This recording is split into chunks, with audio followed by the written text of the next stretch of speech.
Kindly turn your attention with me to Psalm 16 and verse 6. தயவு கூர்ந்து உங்கள் கவனத்தை சங்கீதம் 16ஆம் சங்கீதம் 6ஆம் வசனத்துக்கு திருப்பிக் கொள்ளுங்கள். Psalm 16 and verse 6. சங்கீதம் 16:6. The boundary lines of the land have fallen for me in pleasant places. Indeed, my heritage is beautiful to me. நேர்த்தியான இடங்களில் எனக்கு பங்கு கிடைத்தது, ஆம் சிறப்பான சுதந்திரம் எனக்கு உண்டு. The real meaning of that word is, God has given me the pleasant places in God's appointed boundaries. தமிழிலே பங்கு என்று கொடுக்கப்பட்டிருக்குது. ஆனால் ஆம்பிளிஃபைடு மொழியாக்கத்திலே விரிவாக்கத்திலே போடும் என்று சொன்னால் பங்கு என்ற வார்த்தைக்கு பதிலாக நேர்த்தியான இடங்களில் எனக்கு எல்லை கிடைத்தது. Praise be to God. தேவ நாமத்துக்கு மகிமை உண்டாவதாக. Our God is a God who fixes boundaries for us. நம்மளுடைய தேவன் யார் என்று சொன்னால் நமக்கென்று ஒரு எல்லையை வகையறுக்கிற தேவன். God fixes boundaries for everything. எல்லா காரியத்திலும் தேவன் ஒரு எல்லையை நிர்ணயிக்கிறார். In all his creation you can see how God has put boundaries and limits in all the things he has created. தேவன் சிருஷ்டித்த எல்லா சிருஷ்டிப்பின் காரியத்திலும் நீங்க பார்ப்போம் என்று சொன்னால் அதிலே ஒரு எல்லையை அல்லது ஒரு வரைமுறையை வகுக்கிறார். If you read Psalm 104 verse 5 to 9, சங்கீதம் 104ஆம் சங்கீதம் 5 முதல் 9 முடிய நீங்கள் படிப்பீர்கள் என்று சொன்னால், I will at least read verse 9 just for you to understand. நீங்கள் புரிந்து கொள்ள முடியும். 9ஆம் வசனத்தை மாத்திரம் நான் படிக்கிறேன். There the Bible says God sets a boundary for the water so that it cannot cross and cover the earth. 9ஆம் வசனம், அவைகள் திரும்பவும் வந்து பூமியை மூடி கொள்ளாதபடி கடவாதிருக்கும் எல்லையை அவைகளுக்கு ஏற்படுத்தினார். In Job chapter 38 and verse 11 if you read, யோபு புத்தகம் 38ஆம் அதிகாரம் 11ஆம் வசனத்தில் நீங்க பார்க்கும் பொழுது, God would say to the waters, this far you may come and no farther. தேவன் தண்ணீரை நோக்கி சொல்லுகிறார், இம்மட்டுமாக வா, மிஞ்சி வராதே. You can come this far but not farther. நீ வரலாம், இம்மட்டும் வரலாம், அதற்கு மிஞ்சி வர முடியாது. So first God sets boundaries for waters. முதலாவதாக தேவன் ஒரு தண்ணீருக்கு என்று ஒரு எல்லையை வகுக்கிறார். Secondly, you can note down, இரண்டாவது எழுதி கொள்ளுங்கள், God also sets boundaries for our work, for our task, for our work schedule. இரண்டாவதாக தேவன் தண்ணீருக்கு மாத்திரம் நம்மளுடைய கிரியைகளுக்கு, நம்மளுடைய வேலைப்பாடுகளுக்கு, நம்மளுடைய வேலை திட்டங்களுக்கு ஒரு எல்லையை வகுக்கிறார். Matthew 25:15. மத்தேயு 25:15. For one person 5 talents, the other one 2, and the next 1 talent is given. And the Bible says the reason for giving different levels of work is based on their capacity.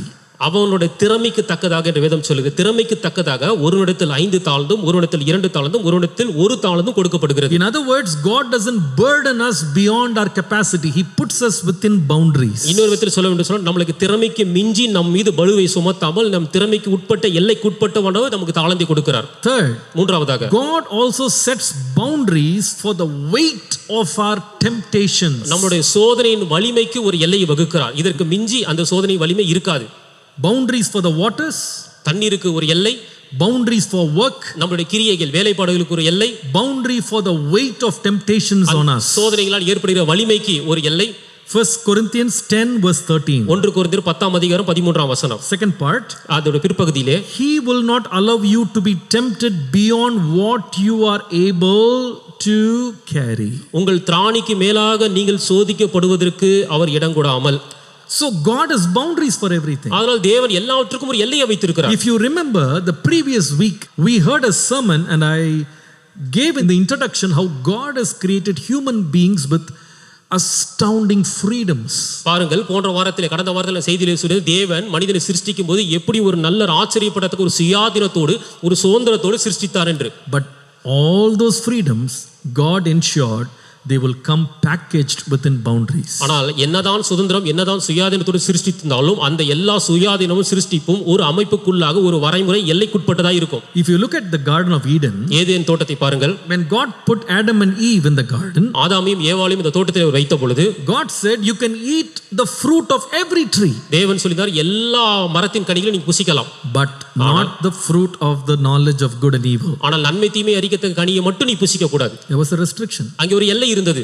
What is that? அது என்ன? Everything is not meant for you. எல்லாம் உனக்கானது அல்ல. It is like how our parents can say, இது எப்படினா நம்மளோட பெற்றோர்கள் எப்படி சொல்வார்கள் சொன்னா, we have got lot of foodstuffs that we have stored in our house. நம்மளுடைய வீட்டிலே अनेक தின்பண்டங்கள், अनेक சாப்பிடுற உணவுப் பொருட்களை நாம் அடக்கி வைப்பது உண்டு. The child is free to eat whatever it wants. பிள்ளைக்கு எதை வேணாலும் சாப்பிடலாம், சுதந்திரம் உரிமை உண்டு. But still there are some boundaries. ஆனாலும் அதிலே சில எல்லைகள் வரைமுறைகள் உண்டு. What is that? அந்த எல்லை என்ன? There are some foodstuffs like cakes meant to kill rats, certain naphthalene balls meant to kill the cockroaches. There are some pencils meant to kill the ants, some for killing the lizards. Even though it belongs to the house, there is a boundary. You should not go there. பாருங்கள், எலியை கொல்வதற்காக வைத்திருக்கிற அந்த எலி மருந்தோ அல்லது கரப்பான் பூச்சியை கொல்லுகிற வைக்கிற அந்த ரசாயன கற்பூரங்களோ அல்லது ஒரு பென்சில் கோடு போல போட்டு பல்லியை வரவிடாமல் இருக்கிற இந்த காரியங்கள் மருந்துகள் கூட நம் வீட்டில் தான் இருக்கிறது. ஆனாலும் அவைகள் அந்த குழந்தையை தின்பதற்கு அல்ல. There is a boundary. அங்கே ஒரு எல்லை இருக்கிறது. The moment the child crosses the boundary and tastes it, it will really face danger. Sometime it can even die. ஒருவேளை அந்த எல்லையை தாண்டி அந்த குழந்தை அந்த சொன்னப்பட்ட பொருட்களை அது சாப்பிடும் தீண்டும் என்று சொன்னால் அது பேராபத்தாய் முடிந்துவிடும், மரணமும் நிகழலாம். God gives us freedom, but freedom with boundaries. தேவன் நமக்கு சுயாதீன சுதந்திரத்தை கொடுக்கிறார், ஆனாலும் ஒரு எல்லைக்குட்பட்ட சுதந்திரத்தை கொடுக்கிறார். The title of my sermon this morning can be a little unique, but I believe it will be a blessing for us. இன்றைய காலையில் என்னுடைய செய்தியின் தனித்துவம் வாய்ந்ததாக இருக்கலாம், ஆனால் அது உங்களுக்கு ஆசீர்வாதமாக இருக்கும் என்று நான் நம்புகிறேன். The title of my sermon this morning is Stay Within Your Limits. இன்றைய செய்தியினுடைய தலைப்பு எல்லையை மீறாதே. Stay within the limits. எல்லையை மீறாதே. Why God gives us limitations within our freedoms? நம்முடைய சுதந்திரத்துக்கு சுயாதீனத்துக்குள்ளாக ஏன் தேவன் இப்படி ஒரு எல்லையை வகுக்கிறார்?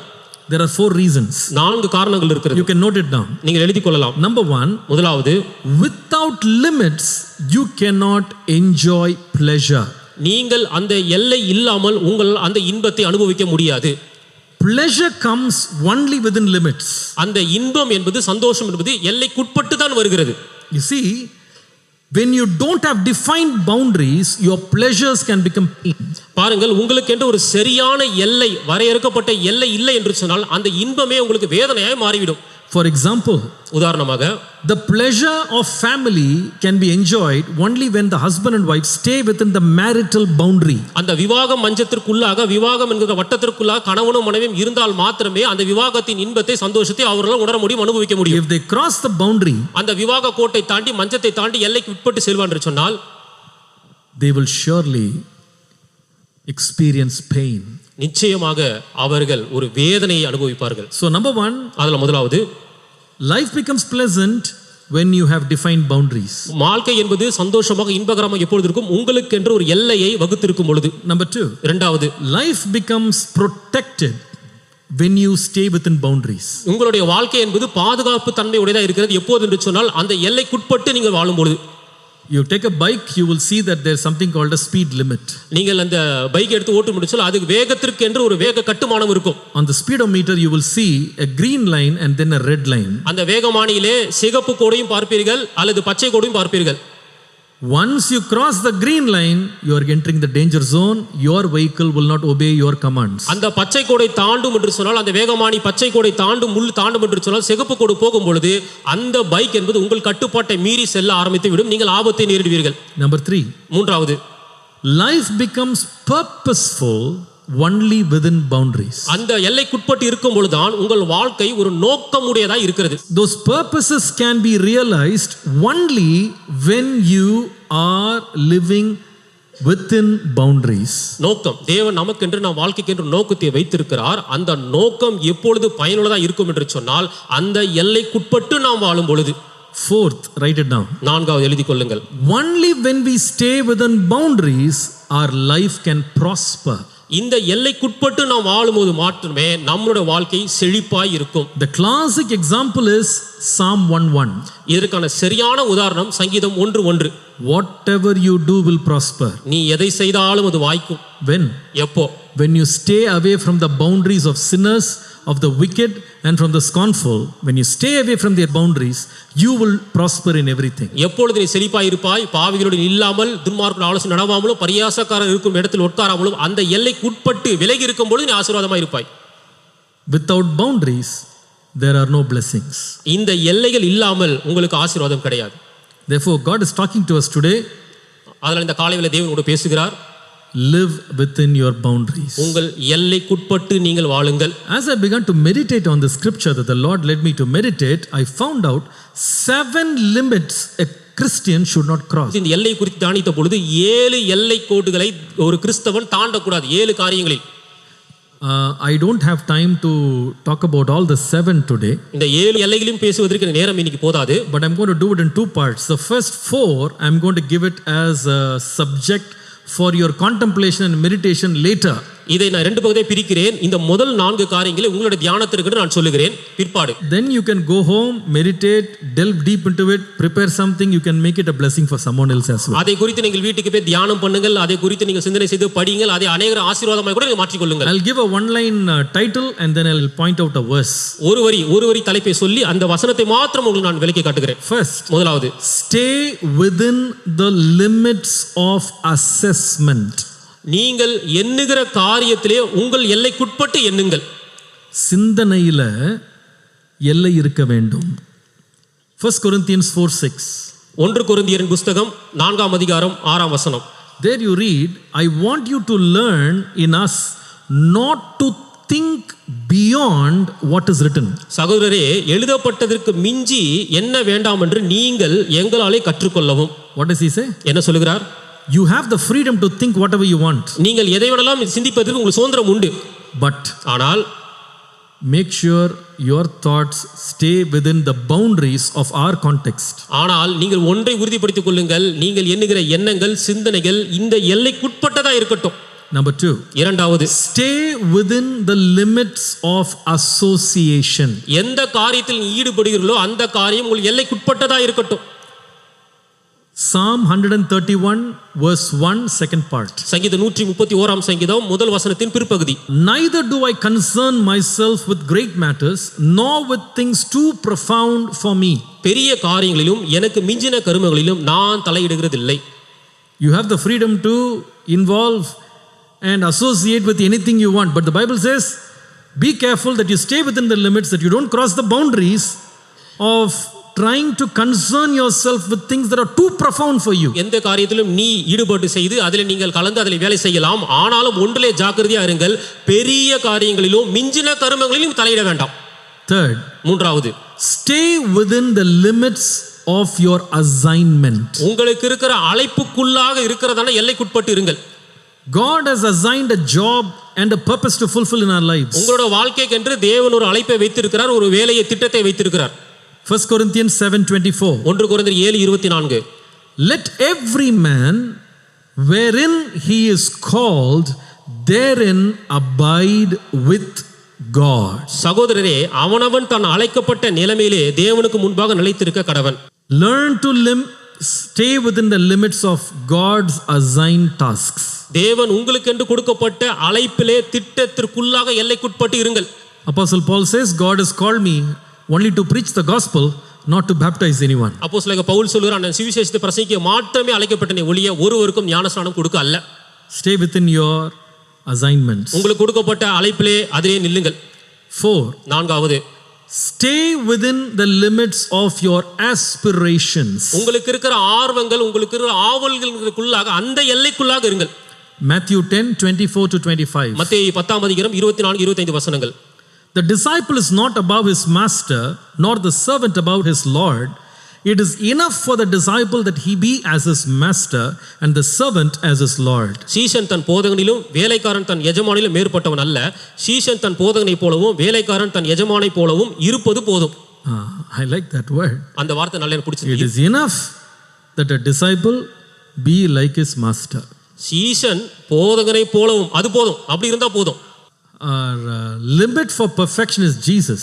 நம்மளுக்கு இருக்கிற பூரணத்தின் குறியீடு முடிவு யார் என்று சொன்னால் இயேசுவே மாதிரி. Don't be overtly righteous than Jesus. இயேசுவை காட்டிலும் பூரணத்தை நோக்கி போற மாதிரி நீதிமானா நீங்க இருக்க வேண்டாம். மிஞ்சின நீதிமானா இராதே என்ன இருக்கா இல்லையா? Some people think they want to be overtly religious and they want to overtake Jesus himself and finally they come crashing down. சில பேர் பக்தி மார்க்கத்திலே மிதமிஞ்சி போய் இயேசுவையே மிஞ்சி போற அளவுக்கு இருந்து கடைசியில் அப்படி நினைச்சு கீழே விழுந்துருவாங்க. Stay within your limits. உங்களுக்கு இருக்கிற எல்லைக்குள்ளாக இருங்கள். Now I have given you 4 things for you to contemplate when you go home. நீங்கள் வீட்டுக்கு போய் தியானிப்பதற்கு சுருக்கமாக 4 காரியங்களை சொல்லி இருக்கிறேன். But there are 3 things I want to bring for our meditation today. ஆனால் மீதம் இருக்கிற 3 காரியம் இன்றைய தியானத்திற்கு நான் கொண்டு வர விரும்புகிறேன். 3 things. 3 காரியங்கள். Number 1. முதலாவது, kindly write it down. தயவு கூர்ந்து எழுதி கொள்ளுங்கள். Stay within the limits when speaking. பேசும் பொழுது பேசுவதிலே ஒரு எல்லைக்குட்பட்டு இருங்கள்.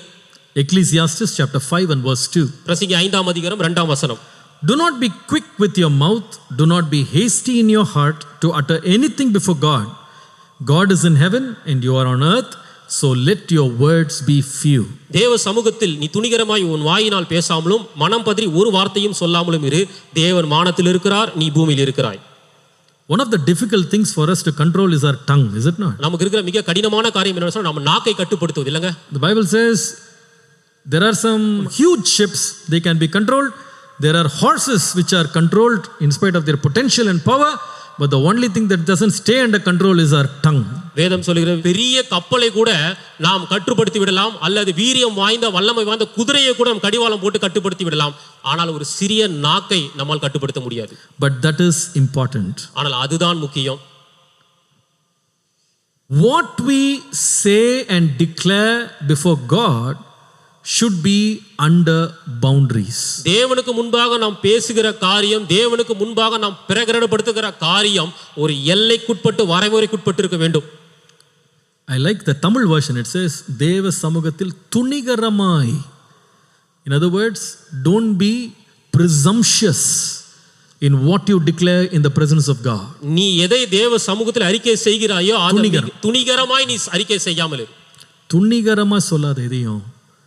Have you counted the cost before you made the declaration? நீ அந்த அறிக்கையை சொல்வதற்கு முன்பு அதனுடைய விளைவை நீ கணக்கு பார்த்திருக்கிறாயா? There are some people who keep on giving oaths to the Lord. Lord, I will do this, I will do that, I will give this, I will give that. But when the time comes, they regret and say, Lord, I'm sorry, I cannot. சில பேர் இப்படியாக வாய்க்கு வந்தபடி பொருத்தனைகள் சொல்லுவார், ஆண்டவரே நான் இதை செய்து விடுவேன், அதை முடித்து விடுவேன், அதை நிறைவேற்றி விடுவேன் என்று. ஆனால் அதற்கான சூழ்நிலை வரும் பொழுது ஆண்டவரே என்னால் அது முடியவில்லை. Bible says don't do that. வேதம் அப்படி செய்யாதிருங்கள். Stay within the limits when you speak to God. நீங்கள் தேவனிடத்தில் பேசும்போது ஜாக்கிரதையாக ஒரு எல்லைக்குட்பட்டு பேசுங்கள். Because we are not speaking to an idol, we are speaking to a living God. ஏனென்று சொன்னால் நாம் ஒரு விக்கிரகத்துக்கு முன்பாக பேசவில்லை, ஜீவனுள்ள ஒரு தேவனுக்கு முன்பாக பேசுகிறோம். That is why the Bible says don't be as the heathen by multiplying your words in prayer. வேதம் சொல்லுகிறது ஜெபத்திலே நீங்கள் அதிகமான வார்த்தைகளை அலப்புகிறதுனால இந்த ஜெபம் கேட்கப்படும் என்று எண்ணாதிருங்கள். அஞ்ஞானிகளை போல அப்படி ஜெபம் பண்ணாதீங்க. By repeating things which have no sense or meaning, don't do it before the Lord. தேவனுக்கு முன்பாக வார்த்தைகள் அர்த்தமற்ற வார்த்தைகளை திரும்ப திரும்ப சொல்லி நீண்ட சொற்றடை நிமித்தமாக அது கேட்கப்படும் என்று எண்ணாதிருங்கள். Because God is listening. ஏனென்று சொன்னால் தேவன் அதை கவனம் கூர்ந்து கேட்கிறார். You see, when it comes to speaking, it is not just speaking with God or to God. God also watches how we speak to each other. பாருங்கள், வார்த்தைகள் பேசுவது என்பது தேவனிடத்தில் பேசுவது மாத்திரமல்ல, நாம் ஒருவருக்கொருவர் பேசிக்கொள்வதும் தேவன் செவி சாய்த்து கேட்கிறார். That's why Jesus said, for every untoward word, every unnecessary word that we speak, we will be pulled up on the judgment day. அதனால தான் வேதம் சொல்லுது, மனுஷன் பேசும் ஒவ்வொரு வீணான வார்த்தைகளுக்கும் அவன் நியாய தீர்ப்பு நாளிலே கணக்கு ஒப்புவிக்க வேண்டும். That's why the Bible says, if you're going to speak, let your words be seasoned with salt, that it can be useful for people who hear it. அதனால தான் வேதம் சொல்லி நீங்கள் பேசுகிற வார்த்தை சாரமேறப்பட்ட உப்பினால் சாரமேறப்பட்ட வார்த்தையாக சுருக்கமாக இருப்பதாக. கேட்கிறவர்களுக்கு பிரயோஜனம் உண்டாகும்படி நம்ம பேசணுமா? If it is not going to edify somebody, don't speak. ஒருவருக்கு அது பக்தி விருத்தியை உண்டாக்காது என்று சொன்னால் அதை பேசாதிருங்கள். I was wondering, if God is so mindful of us speaking to another human being, how much more he takes care of how much we speak to God. தேவன் நான் ஒரு மனுஷனுக்குள்ளாக சக மனுஷனுக்குள்ளாக பேசுகிற உரையாடலுக்கே இவ்வளவு கவனமா இருப்பார் என்று சொன்னால் அவரிடத்திலே நாம் பேசுகிற வார்த்தைகள் எவ்வளவு முக்கியத்துவம் கொடுத்திருப்பார். That means whether we speak to human beings or speaking to God, அப்படி என்றால் we need to have a limit to the way we speak. அப்படி என்று சொன்னால் நாம் மனிதரிடத்தில் பேசினாலும் சரி, தேவனிடத்தில் பேசினாலும் சரி, அந்த பேசுவதற்கு ஒரு எல்லைக்குட்பட்டு இருக்க வேண்டும். In fact, I would put it on the other side. I would say speaking about people and speaking about God has to be within a limit. இன்னொரு விதத்தில் சொல்ல வேண்டும் சொன்னால் ஜனங்களை பற்றி பேசுகிற காரியங்களும் தேவனை பற்றி பேசுகிற காரியங்களும் ஒரு எல்லை இருக்க வேண்டும். Psalm 2 verse 1 to 3 if you read, சங்கீதம் 2ஆம் சங்கீதம் 1 லிருந்து 3 வசனங்கள் படிக்கும் பொழுது there is a way things happen there. First the nations are raging, அங்கே பார்க்கும் பொழுது சொன்னால் ஜாதிகள் கொந்தளித்து ஜனங்கள் விருதா காரியத்தை and then the people plot. அந்த வார்த்தைகள் மட்டும் கொந்தளிக்கிறாங்க, அதுக்கப்புறமா சிந்திக்கிறாங்க. Plot. Second verse you read, they set themselves. அதுக்கு வார்த்தை வந்து தமிழ்ல எழும்பி நிற்கிறாங்க. அதை கவனிக்கணும் நீங்க. அதுக்கப்புறமா அடுத்த வார்த்தை they say they counsel together. ஆலோசனை பண்றாங்க, கொந்தளிக்கிறாங்க, சிந்திக்கிறாங்க, அப்புறமா எழும்பி நிற்கிறாங்க, ஆலோசனை பண்றாங்க. The result is, அதோட முடிவு என்ன? Verse 3, let us break their bonds in pieces and cast away their cords from us. அவர்கள் கட்டுகளை அறுத்து அவர் கைகளை நம்மை விட்டு எரிந்து போடுவோம் என்கிறார்கள். இப்போ பேச்சாயிருச்சு இல்லையா? The Lord says, தேவன் சொல்லுகிறார், you have spoken this against my anointed. நீங்கள் நான் அபிஷேகம் பண்ணினவனுக்கு விரோதமாக பேசுகிறீர்கள். And what will God do? தேவன் என்ன செய்வார்? He will catch them in derision. அவர்களை நடுக்கத்தினாலே பிடிப்பார். So many times, in the modern world, in the 21st century, at least the recent development in the Christian world is, irrespective of who it is, everybody is brought to the judgment table on YouTube or Facebook or somewhere in the social media. இன்றைய நவநாகரிக உலகத்திலே 21ஆம் நூற்றாண்டிலே விசேஷமான காரியம், கிறிஸ்தவர்களுக்கு முன்பாக விசேஷமான காரியம், யாரா இருந்தாலும் எப்படிப்பட்டவர்களா இருந்தாலும் அவர்களை யூடியூப்ல கொண்டு வந்து நியாயத்திற்குபடியாக கொண்டு வந்து பேசுகிறார்கள். There is no custom now, there is no proper control. Everybody who has a mobile phone has become a critic. இப்போ நல்ல ஒரு முறையான பழக்க வழக்கம் கிடையாது, முறையான ஒரு கட்டுப்பாடும் கிடையாது. யாராருக்கெல்லாம் செல்போன் மொபைல் போன் இருக்கோ எல்லாரும் விமர்சகரா மாறிடுறாங்க. They don't have to know the facts. அவங்களுக்கு உண்மை தெரியணும் அவசியம் இல்ல. 99% is falsehood. 99% தப்பான காரியம், பொய். 99% is an imagination. 99% கற்பனை. One photo is enough, you can speak for 40 minutes. ஒரு போட்டோவை புகைப்படத்தை போட்டா போதும் 40 நிமிஷம் ஒண்ணுமே இல்லாம பேசிடலாம். For a 2-minute clip you can damage somebody's reputation which was built for over 50 years in ministry. 2 நிமிஷம் நீங்கள் போடுகிற அந்த யூடியூப்ல போடுகிற அந்த புகைப்படத்தின் நகல் நிமித்தமாக 50 ஆண்டுகள் அவர்கள் வாழ்ந்த சாட்சியின் ஜீவியத்தை நீங்கள் கெடுத்து விடலாம். That's how it is happening today. இப்படி தான் நடக்குது இந்த காலங்களிலே. The sad thing is not that these mockers have risen up in numbers. இந்த பரியாசக்காரர்கள் எண்ணிக்கையில அதிகமானது அது மட்டும் துக்கமான காரியம் அல்ல. No, many believers have made it a practice to spend most of their time sitting with this rubbish. இந்த பரியாசக்காரர்கள் மாத்திரமல்ல, अनेक விசுவாசிகள் இப்போது எழும்பி அதிகரித்து இந்த பரியாசக்காரர்கள் காரியத்தை பார்ப்பதிலே நேரத்தை செலவிடுகிறார்கள். They keep watching video after video, audio after audio, some post that they don't even verify the facts, but they kind of denigrate a character simply because somebody claimed it is true. அந்த அவர்கள் போடுகிற வீடியோக்கள், அவர்கள் போடுகிற ஆடியோக்கள், ஒலி நகல்கள் எல்லாவற்றையும் அது புரியுதோ புரியலையோ துணிகரமாக அவர்கள் போடுகிற காரியங்களை அலசி ஆராயாமல் அப்படியே கேட்கிறார்கள். In Jude, if you read verse 8, it says, யூதாவின் புத்தகம் 8ஆம் வசனம் சொல்லுகிறது, these dreamers defile the flesh, reject authority and speak evil of dignitaries. அப்படி போலவே சொப்பனக்காரரே இவர்களும் மாம்சத்தை அசுசிப்படுத்திக் கொண்டு கர்த்தத்துவத்தை அசட்டை பண்ணி மகத்துவங்களை தூஷிக்கிறார்கள். எதை தூஷிக்கிறாங்களா? மகத்துவங்களை. இங்கிலீஷ்ல டிக்னிட்டரின்னு போட்டிருக்கு. People who are of high regard and respect, these people they speak evil of them. உயர்ந்த கனத்திற்குரிய பாத்திரவான்கள், உயர்ந்த கனத்திற்குரியவர்களை இவர்கள் பேசுகிறார்கள். I don't care what other people are doing. நான் மற்றவர்கள் என்ன செய்யறாங்க அதை பத்தி நான் கவலைப்படல. But as far as our church is concerned, என்னுடைய சபையை குறித்து நான் கரிசனை உள்ளவனா இருக்கிறேன். I would say, நான் சொல்ல விரும்புவது, please don't waste your time உங்களுடைய நேரத்தை தயவு கூர்ந்து வீண் செலவிடாமல் இருங்கள் on trying to find out who is great, who is good, who is bad, who is evil, who is wicked. That's not our job. யார் பெரியவன், யார் சின்னவன், யார் நல்லவன், யார் கெட்டவன் சொல்லி அதை வாக்குவாதத்தில் போட்டியிலே உங்கள் நேரத்தை செலவிடாமல் அது நம்மளுடைய வேலை அல்ல. Instead of watching a 40-minute video, sit with the Bible for 40 minutes, you will finish one day's portion. இந்த 40 மணி நேரம் 40 மணி ஓடுகிறதான தேவையில்லாத இந்த வீடியோக்களில் நேரத்தை செலவிடுவதை காட்டிலும் அந்த நேரத்தை நீங்கள் வேதத்தை படிப்பதில் செலவிட்டால் பிரயோஜனமாக இருக்கும். If you spend that 40 minutes in personal prayer, you can become closer to the Lord. இந்த 40 நிமிஷம் தனிப்பட்ட ஜெபத்திலே நீங்கள் செலவிட்டால் தேவனுக்கு நெருங்கி போக முடியும். Don't run after these things. இப்படிப்பட்ட தப்பான காரியங்களை பின்பாக ஓடாதிருங்கள்.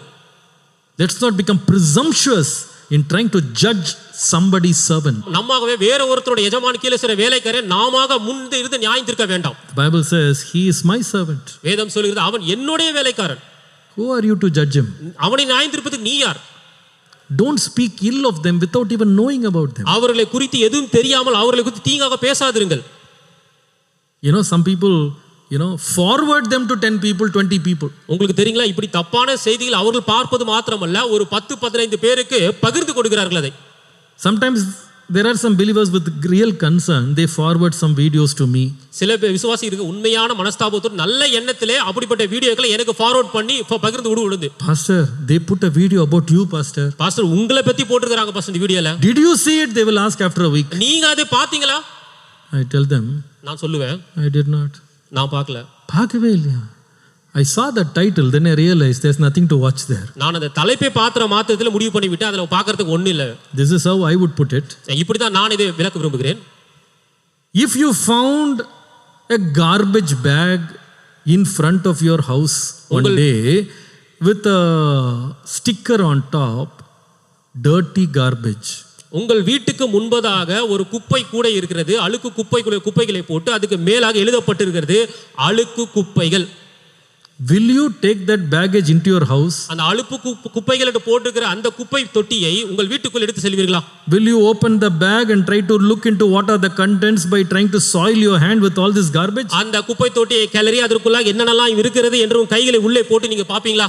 I will tell them, நான் சொல்லுவேன் அவங்களுக்கு, I saw the label itself says this is junk. நான் சொல்லுவது அந்த வீடியோக்களுக்கு தலைப்பே சொல்லிவிட்டது அது ஒண்ணுக்கும் உதவாத குப்பை என்று.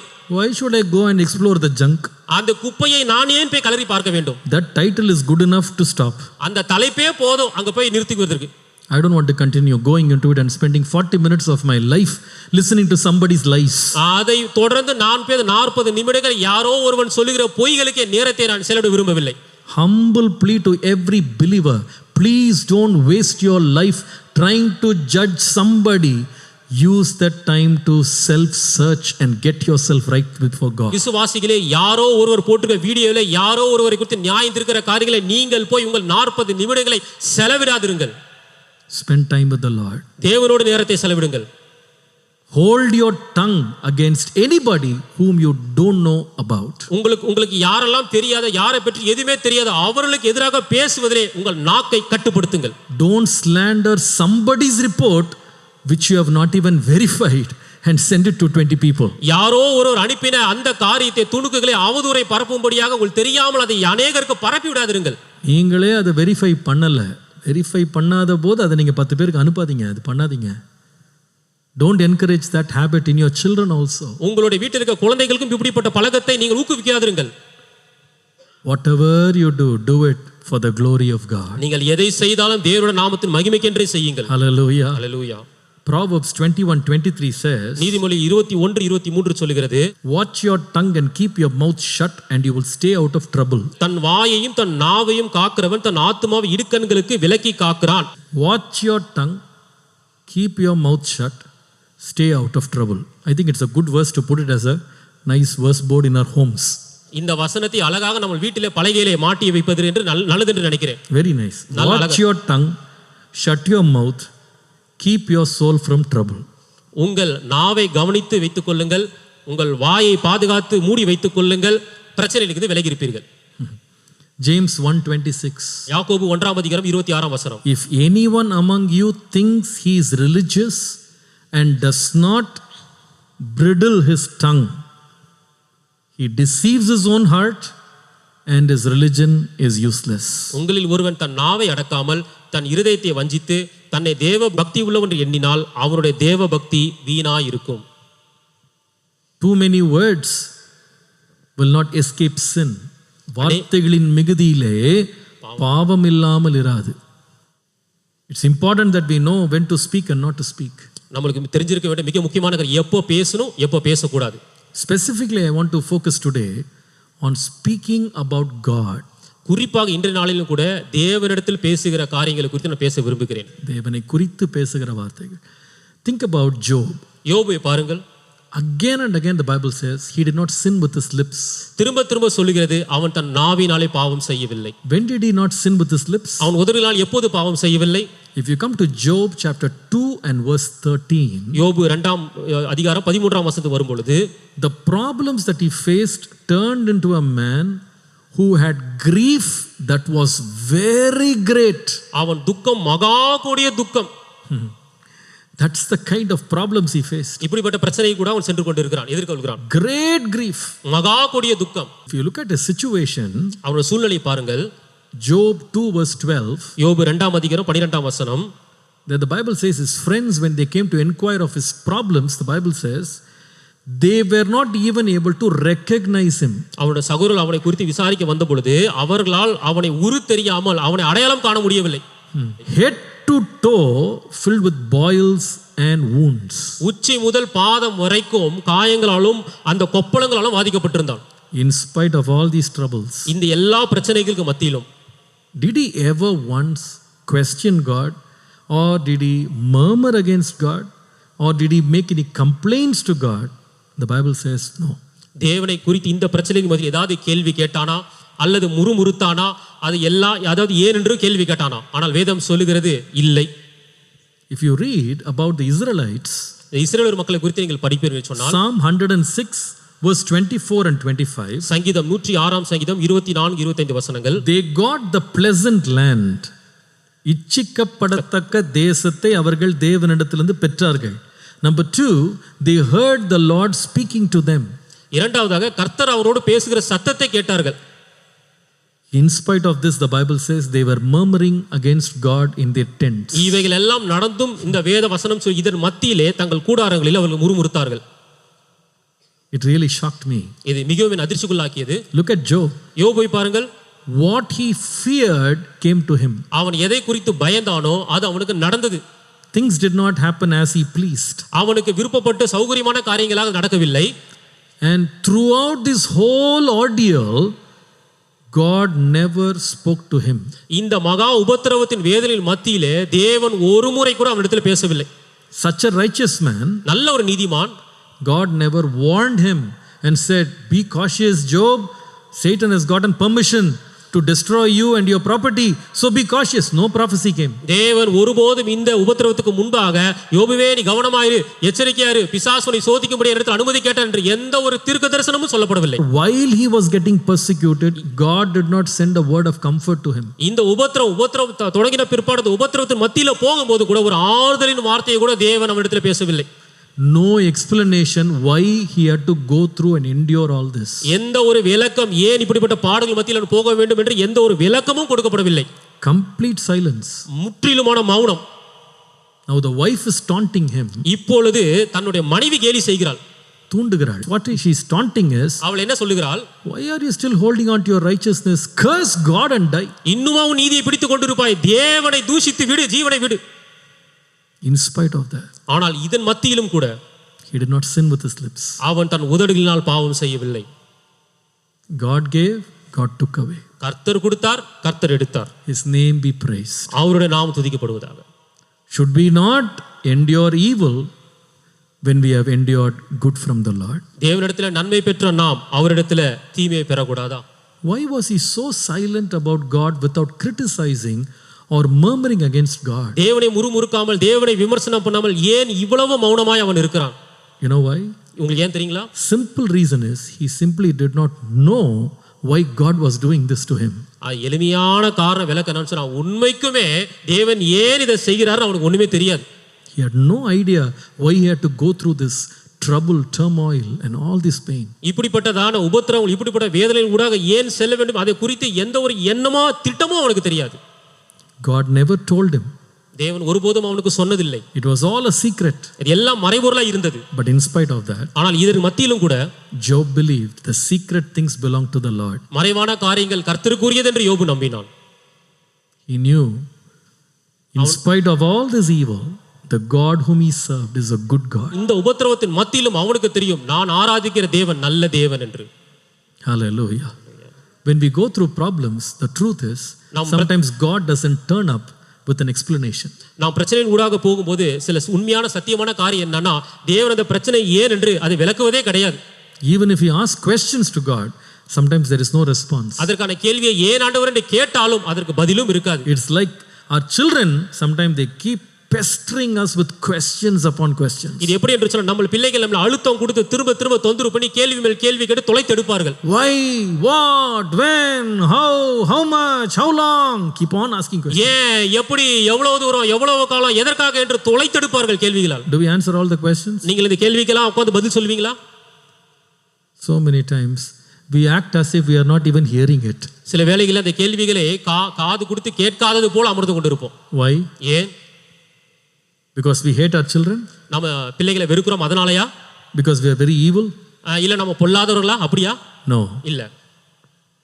We don't answer some questions because we understand most of the cases the answer is not necessary. சில வேளைகளில் இந்த பிள்ளைகள் இப்படி கேட்கிற கேள்வி தொலைத்தெடுக்கிற கேள்விகள் நாம் பதில் சொல்லாமல் இருப்பது ஏன் என்று சொன்னால் நமக்கு தெரியும் இந்த பதில் தேவையற்றது. They don't need an explanation now. இப்போதைக்கு அவங்களுக்கு இந்த விளக்கம் தேவையில்லை. Number 2, even if you try to explain, they will not understand. இரண்டாவது, நீங்கள் விளக்கி சொல்ல விரும்பினாலும் விளக்கினாலும் அவருக்கு அது புரியாது. Number 3, even if you make them understand, they will not be convinced. ஒருவேளை அதை விளக்கி நீங்கள் சொன்னா கூட அதை அவங்க ஏத்துக்க மாட்டாங்க. Therefore, the best thing is you remain silent. அதனால சிறந்த காரியம் என்னன்னா பேசாமல் மௌனமா இருந்து விடுவது. Sometimes you tell what the answers you want to tell them 50 years later. ஆனால் சில வேளைகளே அதற்கான பதில் என்னவென்று எப்போ சொல்லுவீங்கன்னா 50 ஆண்டுகள் கழித்து சொல்லுவீங்க விளக்கத்தை. And most of the questions we never even answer for the entire lifetime. ஆனால் பெரும்பான்மையான கேள்விகளுக்கு பதில் நாம் ஜீவகாலம் முழுதும் அவர்கள் பதிலே சொல்ல மாட்டோம். Why? ஏன்? You will understand when you grow up. நீயா வளர்ந்தப்போ நீயா புரிஞ்சிப்ப. Am I right? சரிதானங்க? I was thinking as I was meditating on this. இதை குறித்து நான் தியானித்த பொழுது we don't answer a child who is just 20 years or 30 years younger than us. நம்மை விட 20 அல்லது 30 வயது இளமையா இருக்கிறதான இந்த குழந்தைக்கே இளம் வயதில் இருக்கிற குழந்தைக்கே நாம் சில கேள்விக்கு பதில் சொல்வது கிடையாது. We are serving the ancient of days. நாம் ஆராதிக்கிற தேவன் சதா காலங்களும் இருக்கிறவர். Hallelujah. And we are in a hurry, Lord. Give me answers today, now, here. நாம் பதட்டத்துல உடனே அவசர அவசரமா ஆண்டவரே எனக்கு பதில் வேணும் இப்போ இங்க. Sometimes God says nothing. தேவன் சொல்ல ஒண்ணு இல்ல. ஒண்ணுமே சொல்ல மாட்டார். But Job says, ஆனால் யோபு சொல்லுகிறான், Lord, ஆண்டவரே, I am not getting an explanation. எனக்கு இதுக்கான விளக்கம் பதில் வரவில்லை. But I am not going to curse you with my mouth. ஆனால் அது நிமித்தமாக உம்மை நான் என் உதடுகளால் சபிக்க போவது கிடையாது. Hallelujah. I am not going to murmur in my house. என்னுடைய வீட்டிலே நான் முறுமுறுக்க போவது கிடையாது. I will praise you for receiving, I will praise you for losing. ஆண்டவரே நீர் உம்மிடத்தில் நான் பெற்றுக்கொண்டதற்கும் துதிப்பேன், நான் இழந்தவைகளுக்காகவும் துதிப்பேன். You know why? உங்களுக்கு ஏன் தெரியுங்களா? Most of the time we don't understand why God gave us these blessings. அநேக வேளைகளிலே ஏன் ஆண்டவர் எனக்கு இப்படிப்பட்ட ஆசீர்வாதத்தை கொடுத்தார் என்றே நமக்கு தெரியாது. விளங்குதாங்க நம்மளுக்கு? Can you understand why you have received these blessings? உங்களால புரிஞ்சிக்க முடியுதா ஏன் இந்த ஆசீர்வாதத்தை கொடுத்தாருன்னு? Please answer me. தயவு கூர்ந்து சொல்லுங்கள். In the last 3 years when corona ravaged the world, we here sitting in this place and those who are listening to me online, we survived it. பாருங்க, நீங்கள் பதில் சொல்லுங்க. கடந்த 3 ஆண்டுகளில் கொரோனா வந்தது. கொரோனா உலகம் முழுவதும் சுற்றி அடித்தது. ஆனால் அதிலிருந்து நான் தப்பித்து ஜீவனோடு இப்போது நாம் இங்கே உட்கார்ந்து இருக்கிறோம். We survived it. நாம் அதிலிருந்து தப்பித்து விட்டோம். What good did we do to be alive when hundreds and millions of people died? இந்த கொரோனாவிலிருந்து தப்பித்து நாம் ஜீவனோடு இருப்பதற்கு நாம் அப்படிப்பட்ட என்ன நல்ல காரியம் செய்தோம்? அந்த சமயத்திலே லட்சக்கணக்கான மக்கள் மடிந்து இருக்கிறார்கள். Can you count your prayer or fasting or your religiosity or your goodness, holiness, perfection, something? உங்களுடைய பரிசுத்தத்தையோ உங்களுடைய பூரணத்தை தன்மையோ பக்தி வைராக்கியத்தையோ பக்தி மார்க்கத்தையோ இதற்கு நீங்கள் வரையறையாக நீங்கள் எடுத்துக்காட்ட சொல்ல முடியுமா? Is there an explanation for all the blessings we enjoy today? நீங்கள் அனுபவிக்கிற ஆசீர்வாதத்துக்கு இதைத்தான் பதிலாக விளக்கமாக சொல்ல முடியுமா? எப்படி ஆசீர்வதிக்கப்பட்டனே புரியல. In the same way, அதே போல we don't have an explanation why we suffer. அதே போல நாம் உபத்திரவப்படுவதற்கும் ஏன் உபத்திரவப்படுகிறேன் என்றதான விளக்கம் இல்லை. But we know one thing. ஆனால் நமக்கு ஒன்று தெரியும். Our faith is built on the truth that our God is a good God. ஆனால் நம்முடைய சத்தியமானது இந்த விசுவாசத்தின் சத்தியத்தின் அடிப்படையில் கட்டப்பட்டிருக்கிறது. நம்மளுடைய தேவன் நல்ல தேவன் என்பதில் கட்டப்பட்டிருக்கிறது. Hallelujah. And therefore, ஆதலால் I will not sin with my mouth. என் உதடுகளினால் நான் பாவம் செய்ய மாட்டேன். Sometimes even if you pester God, God will never give you an answer until the end of time. நீங்கள் சிலவேளை தேவனை மிகவும் துன்புறுத்தி தொலைத்தெடுத்து நீங்கள் கேள்வி கேட்டாலும் தேவன் மௌனமாக அது பதில் சொல்லவே மாட்டார். Acts chapter 1 verse 6, very interesting passage. அப்போஸ்தலர் 1ஆம் அதிகாரம் 6 முதல் 8 வசனம் மிக சுவாரஸ்யமான காரியம். The Bible says the disciples all gathered around Jesus and they asked him a question, Lord, will you at this time restore the kingdom of Israel? அப்பொழுது கூடி வந்து அவரை நோக்கி ஆண்டவரே இக்காலத்திலா ராஜ்யத்தை இஸ்ரவேலுக்கு திருப்பி கொடுப்பீர் என்று கேட்டார்கள். In verse 7, 7ஆம் வசனத்திலே what is the answer? அதற்கு பதில் என்ன? It is not for you to know the times of seasons which the Father has put in his own authority. அதற்கு அவர் பிதாவானவர் தம்முடைய ஆதீனத்திலே வைத்திருக்கிற காலங்களையும் வேளைகளையும் அறிகிறது உங்களுக்கு அடுத்ததல்ல. But did God give an yes or no? அங்க ஆம் இல்லை ஏதாவது ஒரு பதிலை தேவன் கொடுத்திருந்தாரா? Instead he said, அதுக்கு பதிலாக தேவன் சொன்னார், in short, சுருக்கமாக சொல்ல சொன்னால், this is not your business. இது உன் வேலை இல்ல. It is not your business. இது உன்னுடைய வேலை அல்ல. In other words, இன்னொரு விதத்தில், you mind your own business. உன் வேலையை பார்த்துட்டு நீ போ. What are you going to do by me telling about the seasons, of the redemption of Israel? இந்த இஸ்ரவேலை மீட்கும்படியான அந்த காலத்தை குறித்து உன்னிடத்துல சொல்லுவதில் என்ன நடக்க போகுது? Are you going to change the time? நீ ஏதாச்சும் மாத்த போறியா? Are you going to give me any advice? ஏதாவது ஆலோசனை கொடுக்க போறியா? That is not your business. அது உன்னோட வேலை அல்ல. Instead Jesus said, அதுக்கு பதிலா இயேசு சொன்னார், that is not your job, but I'll tell you what you have to do. ஆனால் அது உன்னுடைய வேலை அல்ல. ஆனால் நீ என்ன செய்யணும் நான் உனக்கு சொல்றேன். Verse 8. 8ஆம் வசனம். Tarry in Jerusalem, you will be empowered by the Holy Spirit. Go and be witnesses to me around the world. எருசலேமிலே காத்திருங்கள், பரிசுத்த ஆவியினாலே நீங்கள் வெள்ளனை பெறுவீர்கள், பின்பு எல்லா நாடுகளுக்கும் சென்று சாட்சிகளாய் இருங்கள். In other words, இன்னொரு விதத்தில், don't try to get some answers from me. என்னிடத்துல ஏதாவது பதில் எதிர்பார்க்கும் வேண்டாம். I have given you a job already, do that work. நான் ஏற்கனவே உனக்கு ஒரு வேலையை சொல்லியிருக்கேன், அந்த வேலையை மாத்திரம் போய் பாரு. It is like someone working in your company. இது எப்படி நான் உங்க கம்பெனில யாரோ ஒருத்தர் வேலை செய்றார். And you are telling them, give this letter to these 5 companies and invite them. நீங்கள் சொல்லுகிற ஒரு கடிதத்தை கொடுத்து இந்த 5-6 கம்பெனிக்கு போய் கொண்டு போய் கொடுத்து அவர்களே வரவழை. And that person comes to you and says, அந்த நபர் வந்து சொல்லுகிறார் உங்களிடத்துல, can you tell me how many lakhs we are going to spend for this function? நீங்கள் அந்த நபர் உங்களிடத்துல வந்து இந்த ஃபங்க்ஷனுக்கு விழாவுக்கு எத்தனை லட்சம் நான் செலவு பண்ண போறோம் சொல்லுங்க. Is this necessary? இது தேவையா? What will you say? நீங்க என்ன சொல்லுவீங்க? That is none of your business. இது உன்னோட தேவையில்லாத வேலை. Do what I tell you to do. நான் உன்னை என்ன செய்ய சொன்னா அதை மட்டும் செய். Sometimes God will never give an explanation. சில வேளைகளிலே தேவன் ஒருபோதும் விளக்கத்தை கொடுக்க போவதே கிடையாது. But what he will say is, ஆனால் என்ன சொல்லுவார் என்று சொன்னால், believe that I am a good God. நான் நல்ல தேவன் என்பதை மட்டும் நம்பு. All things will work together for your good. எல்லாம் உனக்கு நன்மைக்கு எதுவாகவே நடக்கும். Hallelujah. Therefore, ஆதலால் I will stay within the limits in my speaking to God. ஆதலால் தேவனிடத்தில் பேசுகிற காரியத்திலே நான் என்னுடைய எல்லைக்குட்பட்டு நிற்பேன். I will set my limits when I speak about God. நான் தேவனை குறித்து பேசுகிற காரியம் எனக்கு ஒன்று எல்லையை வரையறுத்து நிற்பேன். Stay within your limits. உங்கள் எல்லைக்குட்பட்டு நில்லுங்கள். Hallelujah. Hallelujah. There's a second limit we need to stay within. இரண்டாவது எல்லை, நீங்கள் நிற்க வேண்டியதான எல்லைக்குட்பட்டு நிற்க வேண்டிய இரண்டாவது எல்லை. Proverbs 23 verse 10. நீதிமொழிகள் 23ஆம் அதிகாரம் 10ஆம் வசனம். Do not move the ancient landmark and do not go into the fields of the fatherless to take what is theirs. பூர்வ எல்லைக்குறியை மாற்றாதே, திக்கற்ற பிள்ளைகளுடைய நிலைகளை அபகரித்துக் கொள்ளாதே. Number 2. இரண்டாவது, stay within the limits to succeed or secure things for yourself.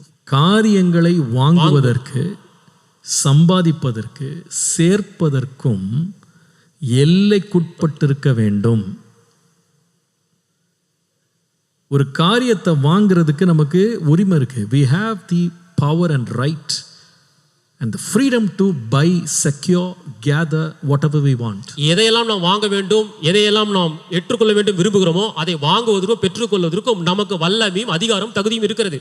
But ஆனால் you need to know your limits. ஆனால் உங்களுக்கான எல்லையை நீங்கள் தெரிந்திருக்க வேண்டும். You cannot buy everything. நீங்கள் எல்லாவற்றையும் வாங்க முடியாது. You cannot inherit everything. எல்லாவற்றையும் சுதந்திரித்துக் கொள்ள முடியாது. The Bible says, வேதம் சொல்லுகிறது, there are some fields that belong to the fatherless. சில எல்லைகள் இருக்கிறது, அவைகள் சில இடங்கள் இருக்கிறது, அவைகள் திக்கற்ற பிள்ளைகளுக்குரியது. There are some ancient landmarks. சில பூர்வ எல்லைக்குறிகள் இருக்கிறது. You cannot just go and do whatever you want. நீங்கள் போய் அந்த இடத்துல போய் உங்கள் விருப்பம் போல நீங்க எதையும் செய்ய முடியாது. You have to give an account to God. தேவனிடத்தில் நீங்கள் கணக்கு ஒப்புவிக்க வேண்டும். Deuteronomy chapter 19 verse 14. உபாகமம் 19ஆம் அதிகாரம் 14ஆம் வசனம். Again it says like that, you shall not remove your neighbor's landmark which the men of old have set in your inheritance which you inherit in the land that the Lord is giving you to possess. உன் தேவனாகிய கர்த்தர் உனக்கு சுதந்திரமாக கொடுக்கும் தேசத்தில் உன் கைவசமாய் இருக்கும் காணியாட்சியிலே முன்னோர்கள் குறித்திருக்கிற பிறனுடைய எல்லையை ஒற்றி போடாயாக. In other words, இன்னொரு விதத்தில், don't change the markings. அந்த எல்லைக்குறியே நீங்கள் மாற்றாமல் இருங்கள். Don't extend your own boundaries as you wish. உங்கள் விருப்பப்படி அந்த எல்லைக்குறியே தள்ளி போடாதிருங்கள். Some people, they say, Pastor, I did it. They were not there in the place. They went for a long drive. They went for their native place. They have not come here for 10 years, so I just pushed my boundary for 4 feet, 5 feet. சில பேர் சொல்வார்கள், pastor அந்த இடத்துக்குரியவர்கள் ஒரு 10 ஆண்டுகள் ஆகிவிட்டது, அவர்கள் எங்கே வெளியே போயிருக்கிறார்கள், வேற ஒரு ஊருக்கு போயிருக்கிற வரவே இல்லை, அதனால் ஒரு 4 அடி சற்று தள்ளி என்னோட எல்லையை விரிவாக்கம் செய்து விட்டேன். Why? ஏன்? I want to park my car. என் காரை நிறுத்த வேண்டிய இடம் வேண்டும். Park on the road. Why you need somebody else's property which is not yours? உனக்கு சொந்தமில்லாத ஒரு இடத்துல உன் காரை நிறுத்துவதற்கென்று ஏன் அங்க போகிறாய்?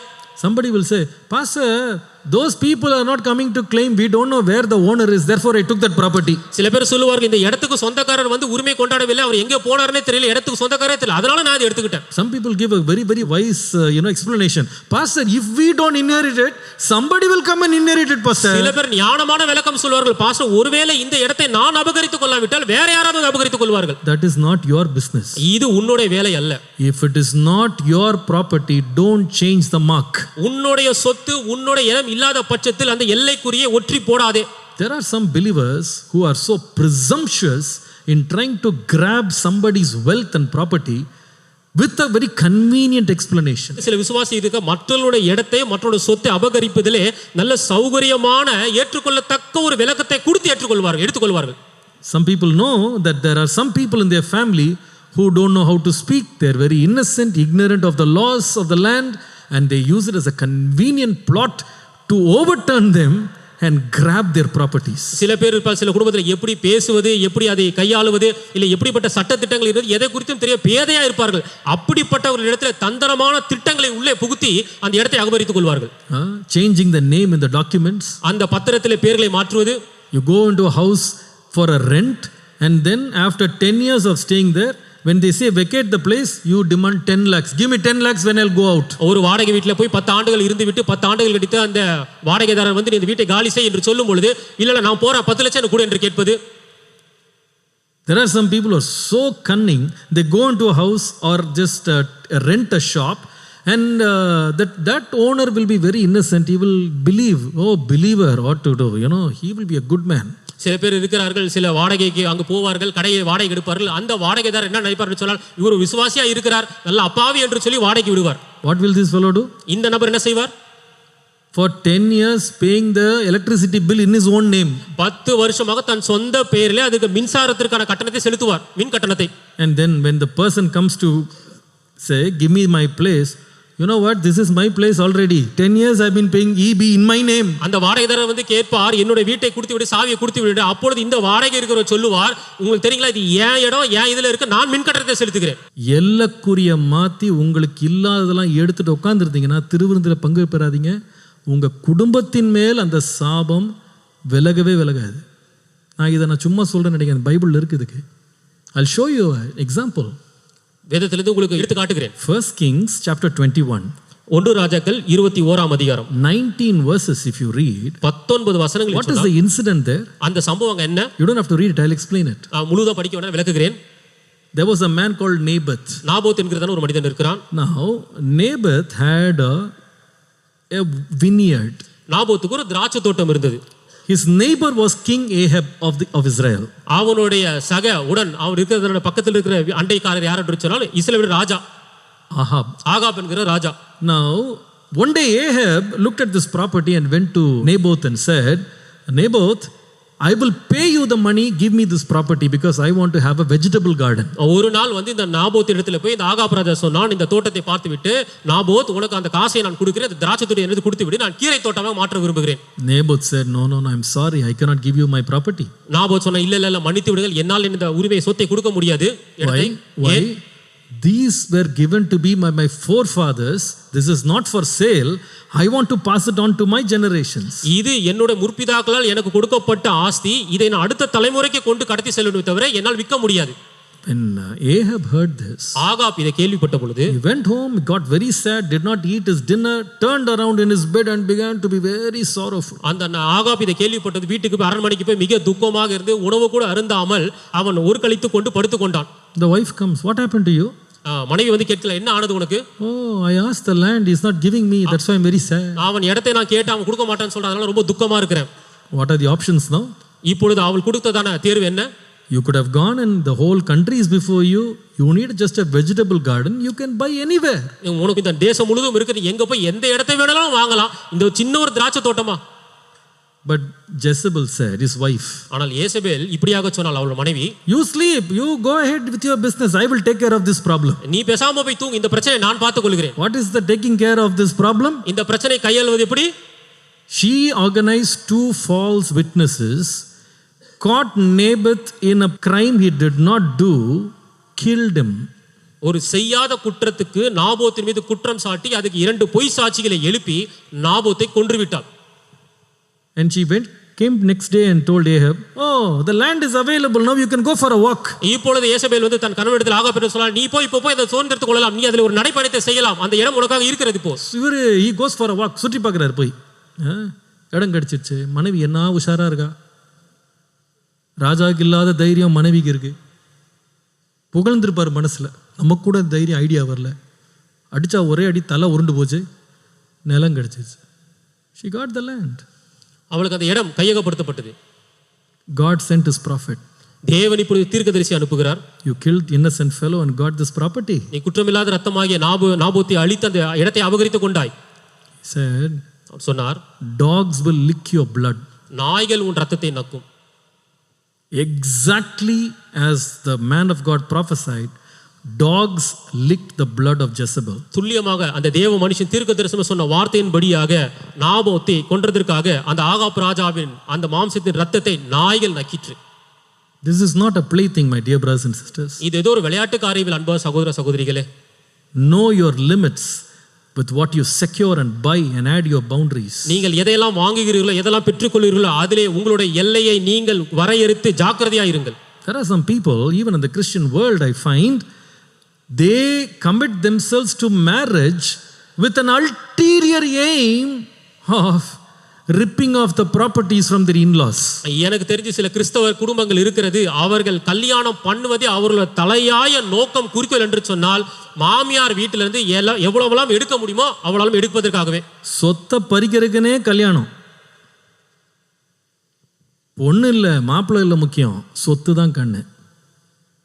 பையன் விட்டு சொத்து, பொண்ணு விட்டு சொத்தை எப்படி நம்ம பக்கம் அபகரிக்கலாம். அதனால அப்பா அம்மா வேணாம், சொத்து இருந்தால் போதும். அப்பா அம்மா வேணாம், அப்பா அம்மா பொல்லாதவன், சொத்து ரொம்ப நல்லது இல்லையா? அப்பா வேணாம், எது வேணும்? சொத்து வேணும். நீ அப்பா வேணாம், சொத்தையும் தொடாத. வந்தது எதுக்கு? ஏதாவது கிடைக்குமா?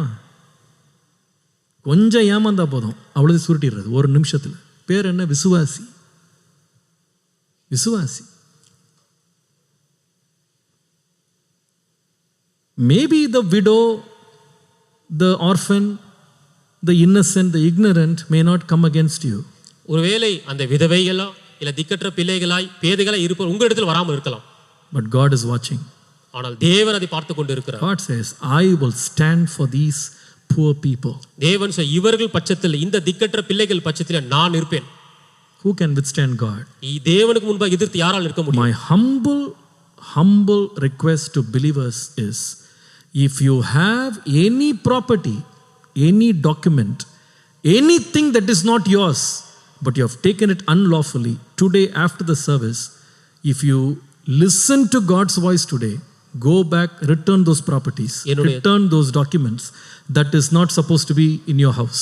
என்னுடைய மிக தாழ்மையான மிக பணிவான வேண்டுகோள் அன்பான விசுவாசிகளுக்கு, உங்களிடத்திலே உங்களுக்கு சொந்தம் இல்லாத ஏதோ ஒரு இடத்தின் பத்திரத்தையோ எந்த சொத்தையோ நீங்கள் வைத்திருப்பீர்கள் என்று சொன்னால், தயவு கூர்ந்து இந்த செய்தி முடித்த பிற்பாடு வீட்டுக்கு போய் உங்களுக்கு அல்லாத உரிமை இல்லாத காரியத்தை தயவு கூர்ந்து நீங்கள் எடுத்து கொடுத்து விடுங்கள். நீங்கள் உங்கள் வீட்டில் வைத்திராதிருங்கள். Not even a single foot of land you need beyond what is lawfully yours. நியாயப்படி உங்களுக்கு இருக்கிற இடத்தில் இருந்து ஒரு அடி கூட அநீதியான இடங்களை ஏதாவது வைத்திருப்பீர்கள் என்று சொன்னால் நீங்கள் அதை வைத்திராதிருங்கள். Be happy with the boundaries God has put you in. உங்களுக்கு தேவன் கொடுத்திருக்கிற எல்லைக்குள்ளாக சந்தோஷமாய் மனரம்யமாய் இருங்கள். Hallelujah. ஹல்லேலூயா. சில பேர் சொல்றாங்க, Pastor, I've got 3 children, Pastor, no income, that's why I took that land. ஏன்னா 3 பேருக்கு பங்கு போட்டு கொடுக்குது, 3 பேருக்கு சாபத்தை பங்கு போட்டு கொடுக்குறக்கா? 3 தலைமையிலையும் சாபம் வச்சுக்கோ, எல்லாம் கொள்ளடிச்ச சொத்தை வச்சுக்கோ. இப்படி வேணா நம்ம பிள்ளைங்களுக்கு. கர்த்தர் அந்த பிள்ளைகளை ஆசீர்வதிப்பார். நீதியாக இருந்தால் கர்த்தர் நிச்சயமாக உங்களை வாழ வைப்பார். அல்லேலூயா. அநியாயத்தின் திரவியம் ஒன்றுக்கும் உதவாது. அநியாய காசு, அநியாய இடம், அநியாய பணம், சொத்து, வீடு, ஆஸ்தி நமக்கு வேணாங்க. லாசருவை போல ரோட்டில் பிச்சைக்காரனாக செத்தா கூட ஆபிரகாம் மடிக்கு போனான். அந்த பாக்கியம் தான் வேணுமே தவிர எல்லாத்தையும் சவதரிச்சுக்கிட்டு நரகத்தில் போய் அழக்கூடாது. இந்த மாதிரி அக்கிரமம் பண்ணனே என் வாழ்க்கையில். ஏழையை ஏமாற்றினேன், திக்கற்றவனை ஏமாற்றினேன், விதவையை ஏமாற்றினேன், கொள்ளையடித்தேன். இந்த பேர் நமக்கு வரக்கூடாது. என் கைகள் என்னுடைய எல்லைகளுக்குள்ளே இருக்கணும். What is the 10th commandment you read in Exodus chapter 20? யாத்திராகமம் 20ஆம் அதிகாரத்தில் நீங்க படிக்கிற 10வது கட்டளை என்ன? Do not covet your neighbor's wife, servant, donkey, house, anything. பிறருடைய வீட்டை, பிறருடைய மனைவியை, பிறருடைய வேலைக்காரனை, வேலைக்காரியை, எருதை, கழுதை எதையுமே இச்சியாதிருப்பாயாக. What God has given us is enough. தேவன் எனக்கு கொடுத்ததே போதுமானது. Stay within those limits. அந்த எல்லைக்குட்பட்டு இருங்கள். I'll give you a word of warning in this matter a little bit because I think believers have to understand this. இதிலே நான் மிகவும் ஒரு வார்த்தையாக எச்சரிப்பின் வார்த்தையை கொடுக்க விரும்புகிறேன். ஏனென்று சொன்னால் விசுவாசி புரிந்து கொள்ள வேண்டும். Deuteronomy chapter 2 verse 2 to 5. உபாகமத்தின் புத்தகம் 2ஆம் அதிகாரம் 2 முதல் 5 வசனங்கள் குறிப்பெடுத்துக் கொள்ளுங்கள். Now Israelites are walking towards the promised land. இப்பொழுது வாக்குத்தத்தம் பண்ணப்பட்ட தேசத்தை நோக்கி இஸ்ரவேல் மக்கள் பிரயாணம் பண்ணுகிறார்கள். In verse 3 God says suddenly, 3ஆம் வசனத்தில் தேவன் திடீரென்று சொல்லுகிறார், you have been going around these mountains, stop, turn northward. நீங்கள் இந்த மலையை சுற்றி கொண்டிருக்கிறீர்கள், வடக்கே திரும்புங்கள். Why? ஏன்? The story is this. கதை என்னன்னு சொன்னா, God says these people there in that mount of Seir, they are the descendants of Esau. இந்த சேயீர் மலையில் இருக்கிறவர்கள் ஏசாவின் சந்ததியாரா இருக்கிறார்கள். And God says தேவன் சொல்லுகிறார், they are actually afraid of you. அவர்கள் உண்மையில உங்களை பார்த்து பயப்படுகிறார்கள். But God says, do not meddle with them, do not fight with them, because not even a foot of land I will give their land to you. ஏனென்று சொன்னால் அவர்களோடு போர் செய்ய வேண்டாம், அவர்களை எதிர்த்து வாக்குவாதம் சண்டை செய்ய. ஏனென்று சொன்னால் அவருடைய தேசத்தில் ஒரு அடி நிலத்தை கூட நான் கொடுக்க மாட்டேன். I will not. நான் கொடுக்க மாட்டேன். Because I have given them this land as their possession. ஏனென்று சொன்னால் இதை அவர்களுக்கு நான் சுதந்திரமாக கொடுத்திருக்கிறேன். Continue reading. தொடர்ந்து படித்தால் verse 8 8ஆம் வசனம் and verse 9. 9ஆம் வசனத்தில், now these people move from the mount of Seir, they come to the land of Ar. இப்பொழுது சேயீர் என்கிறதான அந்த இடத்துல ஆர் என்கிறதான பட்டணத்துக்கு வருகிறார்கள். Now God says, இப்பொழுது தேவன் சொல்கிறார், hey, I am not going to give this land to you. இந்த ஆறு பட்டணத்தை நான் கொடுக்க போவது கிடையாது. You know why? ஏன் தெரியுங்களா? This land I have given to the descendants of Moab. இதை மோவாபின் சந்ததியருக்கு நான் கொடுத்திருக்கிறேன். I will not give a foot of this land to you. இதில இருக்க ஒரு அடி நிலத்தை கூட நான் கொடுக்க மாட்டேன். So don't meddle with them, don't fight with them. அதனால அவர்களை தர்க்கிக்க வேண்டாம், சண்டை போட வேண்டாம். Then go on to verse 18 to 19. இப்போது 18 19 வசனத்து வரும் என்று சொன்னால், now they've crossed the land of Ar. இப்போ ஆர் பட்டணத்தை தாண்டி விட்டார்கள். Now they have come to the coast of Ammon. இப்போ அம்மோனின் துறைமுகத்துக்கு வருகிறார்கள். When they came to the border of Ammon, God says, you know what? Don't meddle with them, don't fight with them, because I have given this land as a possession for the descendants of Ammon. இப்பொழுது இந்த அம்மோன் புத்திரரோடும் நீங்க சண்டை போட வேண்டாம், தர்க்கிக்க வேண்டாம். ஏனென்று சொன்னால் இந்த இடத்தை அம்மோன் புத்திரரின் சந்ததியாருக்கு நான் கொடுத்திருக்கிறேன். This really startled me. இது மிகவும் ஆச்சரியக்குள்ள ஆக்கிட்டது. Why? ஏன்? Who is Asa? ஏசா யார்? A man who married a Canaanite woman and caused lot of grief to his father and mother. கானானிய ஸ்திரியை விவாகம் பண்ணி தன் தாய் தகப்பனார் மிகுந்த மனநோவை உண்டாக்கினவன். God says, தேவன் சொல்லுகிறார், even to him I have delegated some property. அப்படி இருந்தாலும் அவனுக்கென்று சில சொத்தை ஒதுக்கி வைத்திருக்கிறேன். Even if you fast for 40 days or 400 days or roll in the floor, that property I will not give you. நீ 40 நாள் இல்ல 400 ஆண்டுகள் உபவாசம் இருந்தாலும் சரி, தரையில விழுந்து புரண்டாலும் சரி, அதை நான் கொடுக்க மாட்டேன். Some people say, Pastor, there is one fellow in our house, he got married in a wrong way, he got a wrong partner, And therefore, as a family, we decided, throw him out, we'll get the property and share it. சில பேர் சொல்லுவார்கள், pastor எங்க குடும்பத்துல ஒருத்தர் இருக்கிறார், தப்பான முறையிலே தப்பான விதத்திலே விவாகம் பண்ணிவிட்டார், அதனால் அவர் எங்க குடும்பத்தை விட்டு துரத்தி விடலாம் என்று முடிவு பண்ணியிருக்கிறோம், எந்த சொத்தும் கொடுக்காம. நாங்கள் அந்த சொத்தெல்லாம் நாங்கள் பங்கு போட்டுட்டு எங்களுக்கு கொஞ்சம் ஆளுக்கு ஒரு 3 வாட்டி எக்ஸ்ட்ரா வருது, நாங்கள் போட்டோம், அவன் சரியாக கல்யாணம் பண்ணல, ஒளி ஓடிடு. அதில் கையை வச்சிங்க, கர்த்தர் வந்து நிற்பார். We are not here to judge Esau. God says, I have given him the land, I will judge him. That's not your job. ஏசாவை நியாயம் தீர்ப்பது நமது வேலை இல்ல. தேவன் சொல்லுகிறார், நான் நியாயம் தீர்ப்பேன். I have given him the possession. நானே அவனுக்கு அந்த ஆஸ்தியை கொடுத்திருக்கிறேன். Think about Ammon and Moab. இந்த அம்மோனையும் மோவாபையும் குறித்து நீங்கள் யோசிச்சு பாருங்கள். Who are these children? யார் இந்த பிள்ளைகள்? We know they are the children of Lot who were born in a very despicable manner. இந்த லோத்தின் புத்திராய் இருக்கிறார்கள், முறை தவறி பிறந்தவர்கள் என்பது நமக்கு தெரியும். Bible says these generations, for the 7th generation, they are not supposed to enter into the presence of God. வேதம் சொல்லுது 7 தலைமுறைக்கு இந்த சந்ததியார் யாரும் தேவனுடைய ஆலயத்திற்குள்ள வரக்கூடாது. For them, before God gave an inheritance to Israel, God gave these sinners their own places of inheritance. ஆனால் இப்படிப்பட்டவர்கள் தேவன் இஸ்ரவேல் மக்களுக்கு கானான் தேசத்தை சுதந்திரமாக கொடுப்பதற்கு முன்பதாகவே இவர்களுக்கு என்று சுதந்திர பாகத்தை பிரித்து கொடுத்து வைத்திருந்தார். Why? ஏன்? God brings rain upon the righteous and the wicked. ஏனென்று சொன்னால் நல்லோர் மீதும் தீயோர் மீதும் ஒரு மழையை வர்ஷிக்க பண்ணுகிறார். God gives land for believers and unbelievers. விசுவாசிக்கும் இடத்தை கொடுக்கிறார், அவிசுவாசிக்கும் இடத்தை கொடுக்கிறார். For the saints and the sinners.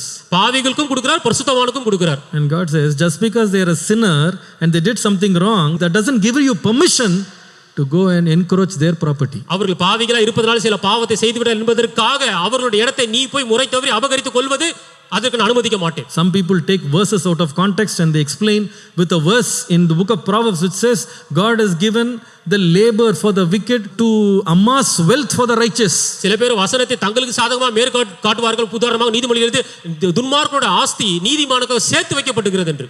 அதனால எவெல்லாம் பாவம் பண்ணானோ எல்லா பாவ ஆஸ்தி நம்மகிட்ட வரணும், அதெல்லாம் கிளைம் பண்ணு, எல்லாம் கிளைம், எல்லாம் பிரகடனப்படுத்தி எல்லாம் எனக்கு வரப்போகுது.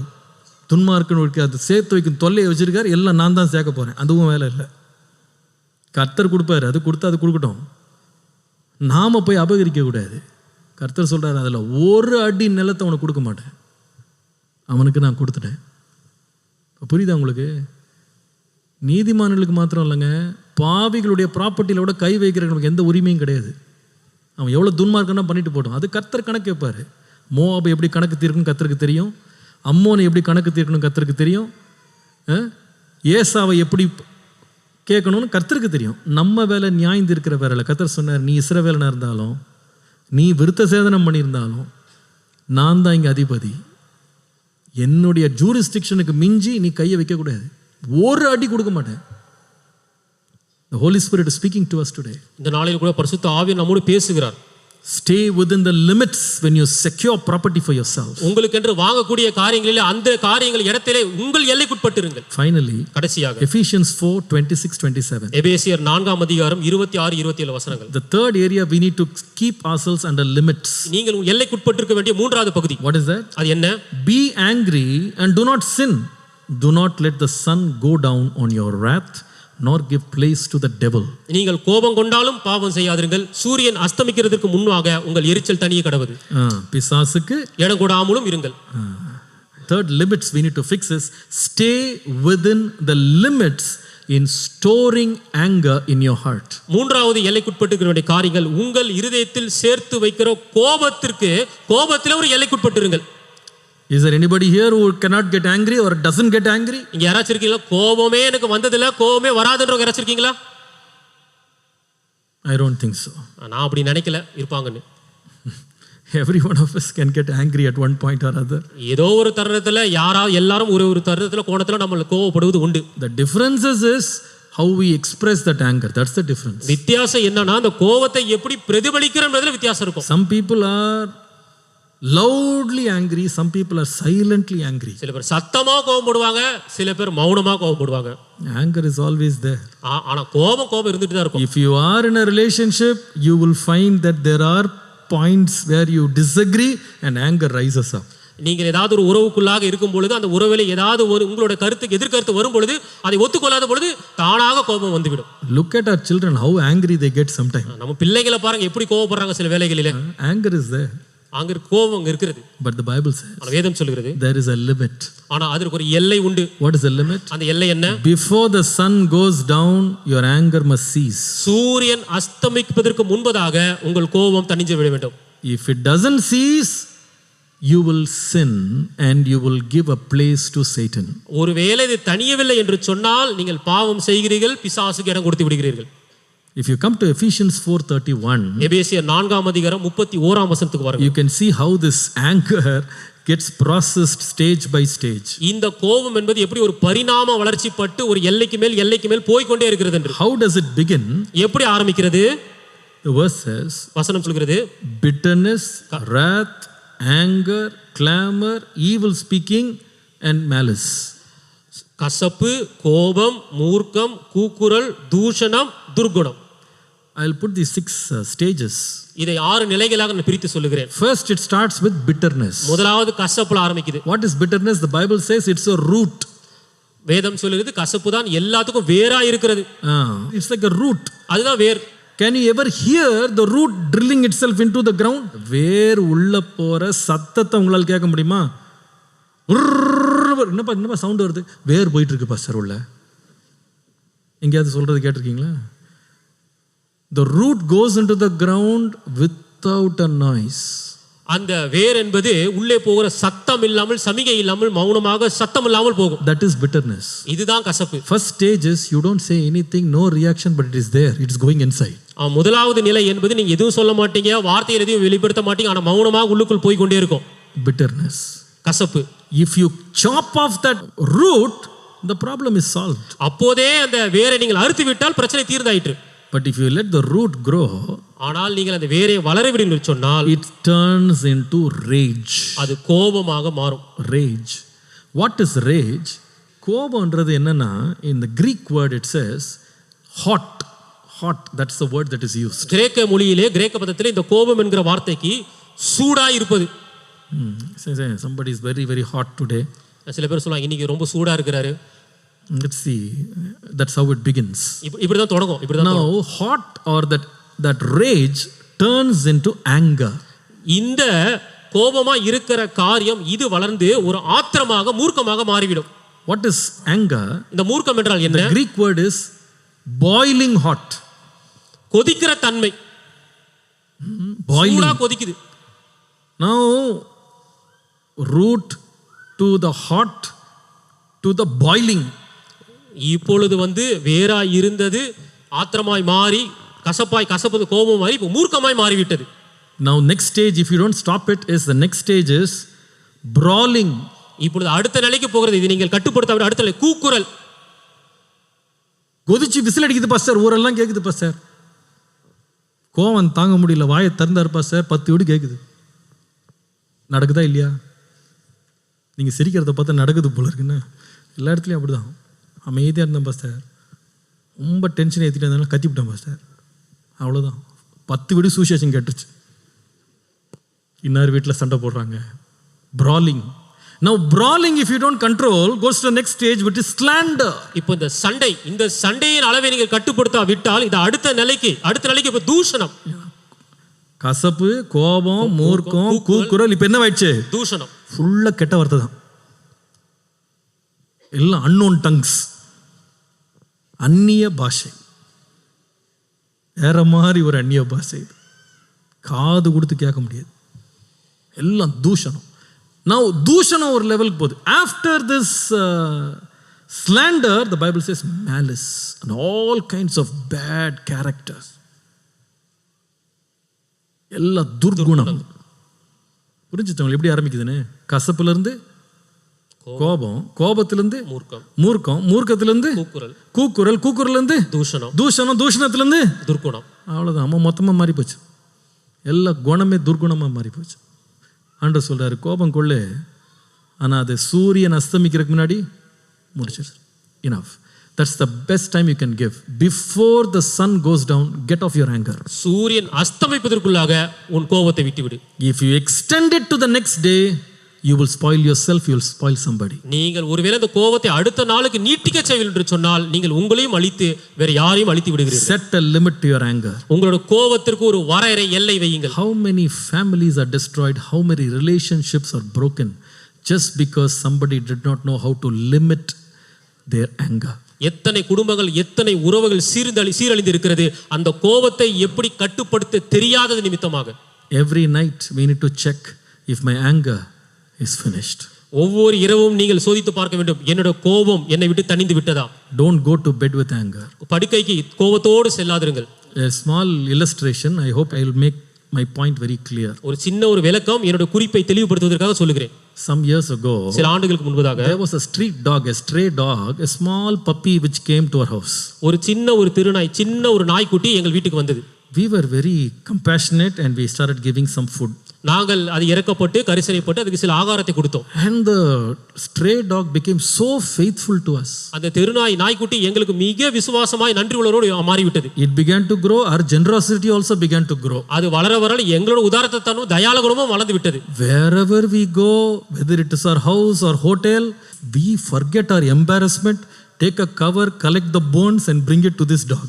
எங்கெல்லாம் போனோம், எந்தெந்த விழாக்கு ஃபங்க்ஷனுக்கு போனோம், எங்க ஹோட்டலுக்கு போனோமோ எங்களுக்கு இருக்க தர்ம சங்கடத்தையும் மறந்துட்டு அங்க இருக்கிற எலும்பு துண்டுகள் எல்லாம் ஒரு பாக்கெட்ல போட்டு கவர்ல போட்டு எடுத்துட்டு வந்துருவோம். And this dog, the moment I turn my car in the street, I don't know how it will understand. It will come running towards my car and then keep running behind my car until I come to the house. இந்த நாய்க்குட்டிக்கு எப்படி தான் தெரியுமே தெரியல, அந்த தெரு முனையில என்னோட car திரும்பும் பொழுதே அது சந்தோஷப்பட்டு என்னை நோக்கி வந்து கொண்டே இருக்கும். என் வீட்டுக்குள் வர வரைக்கும் என் பின்னாடியே வரும். It happens still today. இப்போ வரைக்கும் நடக்குது. And when I get down from the car, open the gate, before my car goes inside, the dog will be there wagging its tail and welcoming us. அந்த காரை திறந்து நான் வெளியே வரும்போது நான் போவதற்குள்ள நாய் பேங்கற வரவேற்க நின்றுவிடும். And then faithfully we give the food. நாங்களும் உண்மையா நம்பகத்தன்மையா அந்த நாய்க்கு நான் உணவு கொடுப்போம். What a joy that dog had. என்ன சந்தோஷம் அந்த நாய்க்கு தெரியுங்களா? Within a month it evangelized the entire community. And now one after another 20 dogs are there to welcome us. ஒரே மாதம் தாங்க இந்த நாய் போய் ஊர்ல இருக்க எல்லா நாய்கிட்டயும் சொல்லி எல்லா நாயும் கூட்டி வந்துருச்சு ஒரு மாசத்துக்குள்ள. பெரிய சுவிசேஷ பணி. எப்படிதான் சொல்லிச்சோ தெரியல. இந்த ஏசியால இருந்து ஒரு பாஸ்டர் வா, வெள்ளை போட்டு வருவார், வா நல்ல சாப்பாடு போடுவார், எலும்பு போடுவார்வான்னு சொல்லி கூடும் பொழுது எல்லாம் கூட்டமா வீட்டில் வந்து. Now if you open the gate, 20 dogs are running inside our house. இப்பொழுது கதவை திறந்தோனே எங்க வீட்டுக்குள்ள 20 நாய் ஓடுகிறது. And our compassion, we kept giving whatever we can. ஆனால் எங்களுடைய தயாள குணம், கருணை குணம் எங்களுக்கு என்னெல்லாம் முடியுமோ கொடுத்தோம். But some problem happened later. ஆனா இதுக்கு பின்பாடு ஒரு பிரச்சனை வந்தது. What is that? அது என்ன? 20 dogs running inside, right? 20 நாய்கள் உள்ளே ஓடிச்சு தெரியுங்களா? And then we split the food and keep it here and there and everyone is eating. எல்லா உணவுகளும் பகிர்ந்து எடுத்து பிரிச்சு வச்சு எல்லாத்தையும் அந்த நாய்கள் 20 நாய்கள் சாப்பிட்டுச்சு. One or two dogs, they run behind the house and they're waiting for the dessert. They come for special treatment. ஆனால் அதுல இருந்த ஒரு சில நாய்கள் அந்த வீட்டுக்கு பின்புறமா அங்க போய் விசேஷ உணவை காத்துருந்தது. முடிச்ச உடனே டெசர்ட் கொடுப்பாங்க, ஐஸ்கிரீம் கொடுப்பாங்க, எனக்கு தெரியல. இங்க விட்டுட்டு அங்க போய் உட்கார்ந்துரும். We didn't know that. எங்களுக்கு அது தெரியாது. After we chased all the dogs outside, we closed the gate. நாங்கள் இந்த உணவளித்த நாய்கள் எல்லாம் வெளியே துரத்தி விட்டு அந்த நாயை மறந்து விட்டோம். நாங்கள் கதவை பூட்டி விட்டோம். 12:30, 1 o'clock we are sleeping. Night 12:30 மணிக்கு நாங்கள் தூங்கி கொண்டிருக்கிறோம். It's crying. இப்படியாக ஒரு சத்தம் ஊளையிட்டது. Why the dog is crying? Where did it come from? இந்த ஊளை சத்தம் எங்க இருந்து வருது? It would never stop. Half an hour crying. இந்த ஊளை சத்தம் நிக்கவே இல்ல, அரை மணி நேரம் தொடர்ந்து கேட்டுக்கொண்டே இருக்கிறது. The problem is, பிரச்சனை என்னன்னா, we didn't realize the dog is inside and we locked the door. அந்த ரெண்டு நாய் வீட்டுக்குள்ளே இருக்கிறத நாங்க மறந்துட்டோம். அது உள்ள வைத்தே நாங்கள் பூட்டி விட்டோம். 18 dogs are waiting outside. Come out, come out, come out. They are calling. 18 நாய்கள் இந்த ரெண்டு நாய்கள் காத்திருந்து வெளியே வா என்று காத்து கொண்டு இருக்கிறது. These are crying. Please let me out. இது அழுகுது, என்னை எப்படியாச்சும் வெளியே விட்டுருங்கன்னு. 1:30, get up. 1:30 மணிக்கு எந்திரிச்சு open the gate. கதவை திறந்து these two dogs, thank you pastor, praise the Lord, they run away. அந்த நாய் ரெண்டு நாய் எனக்கு நன்றி கைகூப்பி நன்றி சொல்லிட்டு ஓடி விட்டது.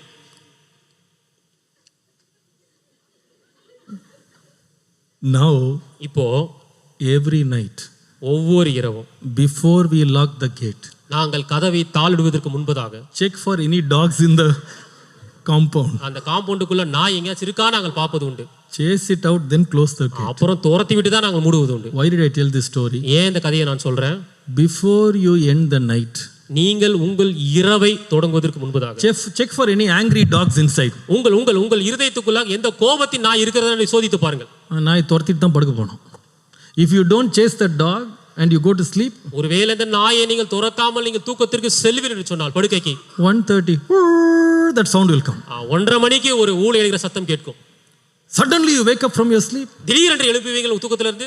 திடீர்னு prophecy. உன்னை என்ன பண்றான் பாரு. கெட்ட கனவு பாஸ்டர், தூக்கம் வரல பாஸ்டர். ஏன்? நாய் உள்ள கிடக்க. அந்த நாய் துரத்தி விட்டுருங்க. ராத்திரி தூங்குறதுக்கு முன்னாடி தான் போகணும். கோபத்தை விட்டு நெகிழ்ந்துருங்க. அது வேண்டாங்க கோபம். அதை வச்சுட்டு தூங்க போகாதீங்க. அதுக்கு ஒரு லிமிட் இருக்குது. கோவப்படலாம், கோவப்படாதீங்க நான் சொல்ல. கோவப்படுங்க, ஆனால் பாவம் செஞ்சிடாதீங்க. பிசாசுக்கு இடம் கொடுத்துடாதீங்க. சூரியன் அஸ்தமிக்கிறதுக்குள்ள எரிச்சலை தணிச்சிருங்க. என்னன்னா யார் செஞ்சுட்டு போடுங்க, பரவாயில்ல. நாம் எந்த அளவில் மன்னிக்கிறோமோ அந்த அளவு தான் நமக்கு மன்னிக்கப்படும். அப்பா அம்மா தப்பு பண்ணிருக்கலாம், எல்லாம் சொல்ல. அவங்க கோவப்பட்டிருக்கலாம், அதான் பேசியிருக்கலாம். மனைவி கணவன் ஏதாவது வார்த்தை பேசியிருக்கலாம், பிள்ளைங்க ஏதாவது பேசியிருக்கலாம், அப்பா அம்மா பேசி, பரவாயில்ல, மன்னிச்சிருங்க. கிறிஸ்து நமக்கு மன்னித்தது போல அந்த கோபத்தை உள்ள வச்சிங்கன்னா உங்களே கொன்றும். அது உங்களை தூங்க விடாது. நீங்கள் தாமதிக்க அந்த நாய் வெறி நாயாக மாறிடும். புரியுதுங்களா உங்களுக்கு? நம்மளை அழிச்சு போட்டுரும். அது வேண்டாம். அதுக்கு ஒரு எல்லை இருக்கட்டும். போதும். பேசினேட்டானா, திட்டானா, ஏதோ கோவப்பட்டேன், எரிச்சல் பட போதும். நைட் ஆயிடுச்சா அதை விட்டுருவோம். நாளைக்கு புதிய நாள், புது கிருபை. ஹல்லேலூயா. எல்லை. Don't step off from your boundaries. உங்கள் எல்லையை நீங்கள் மீறாதிருப்பீர்களாக. Did the Lord speak to us? தேவன் நம்மோடு பேசி இருக்கிறார். தேவ ஆசீர்வாதம் பெருகிருதே, துதிகள் நடுவே கர்த்தர் தங்க, தூத சேனை தம் மகிமையோடிரங்க. தேவ ஆசீர்வாதம் பெருகிடுதே, நலமுடன் நம்மை இதுவரையும் நிலை நிறுத்திடுதே அவர் கிருபை. நலமுடன் நம்மை இதுவரையும் நிலை நிறுத்திடுதே அவர் கிருபை. கண்மணி போ கடைசி வரை காத்திடும் பரமனை வாழ்த்திடுவோம். கண்மணி போ கடைசி வரை காத்திடும் பரமனை குறித்திடும் வேளை, குறித்திடும் வேளை உயர்த்திடுமா. கிறிஸ்துவின் கரத்தில் அடங்கிடுவோம். குறித்திடும் வேளை உயர்த்திடுமா. கிறிஸ்துவின் கரத்தில் தாழ்வில் நம்மை நினைத்தவரை வாழ்வில் துதித்திட வாய் திறப்போம். தாழ்வில் நம்மை நினைத்தவரை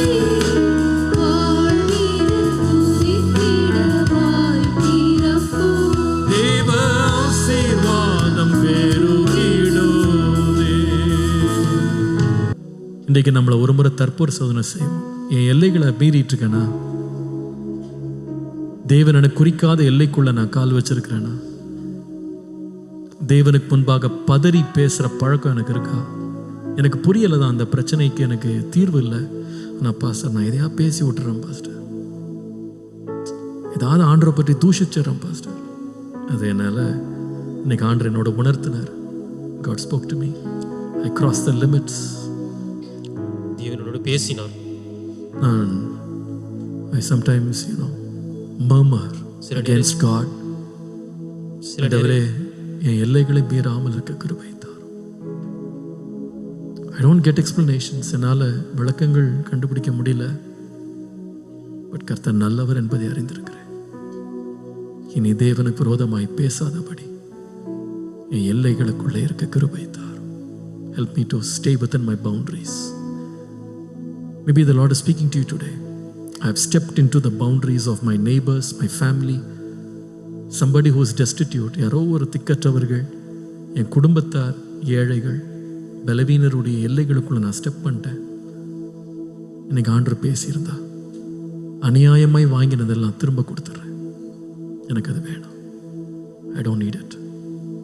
என் வீட்டை சுத்தம் பண்ணுறேன். ஒரு அடி நிலம் கூட எனக்கு வேண்டாம். கர்த்தர் கொடுக்காது எனக்கு வேணாம். அநியாயம் வேண்டாம். ஒருவேளை இன்னைக்கு சில பேர் நம்ம கோபத்தில் எல்லையை தாண்டி போயிருக்கோம். இவ்வளோ கோபம் தேவையில்லை. அன்னைக்கு ராத்திரியே அதுக்கு ஒரு முடிவு கட்டியிருந்தா குடும்பமே ரெண்டாக நிற்க வேண்டிய அவசியம் இல்லை, இல்லையா? இன்னைக்கு எத்தனை பேர் குடும்பம் பிளவுபட்டுருக்குங்க?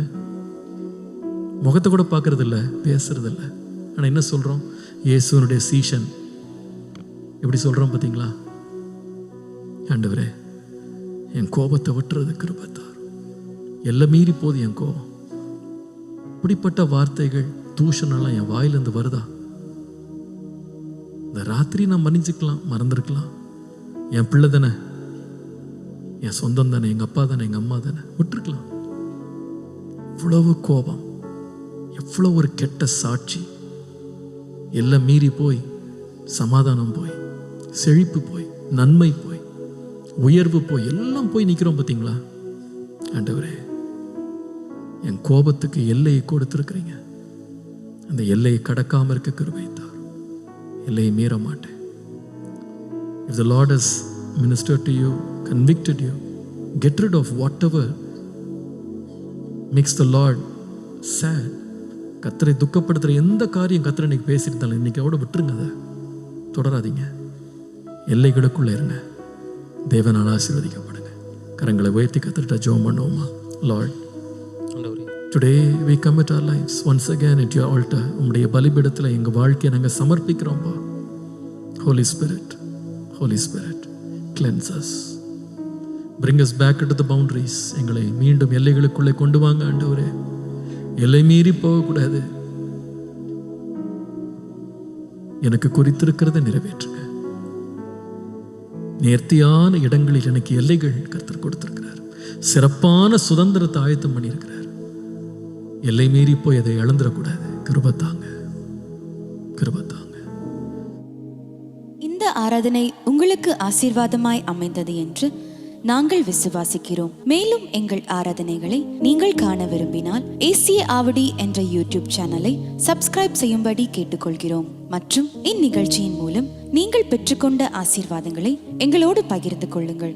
உங்களுடைய தெளிவான முகவரி மற்றும் தொலைபேசி எண்ணோடு சேர்த்து நீங்கள் எழுதி அனுப்ப வேண்டிய இமெயில் அட்ரஸ் acaavadi@gmail.com. மற்றும் உங்கள் ஜெப விண்ணப்பங்களை எங்களோடு பகிர்ந்து கொள்ள நீங்கள் அழைக்க வேண்டிய தொலைபேசி எண் 938-023-7774 மற்றும் 938-221-7774. கர்த்தர் தாமே உங்களை ஆசீர்வதிப்பாராக.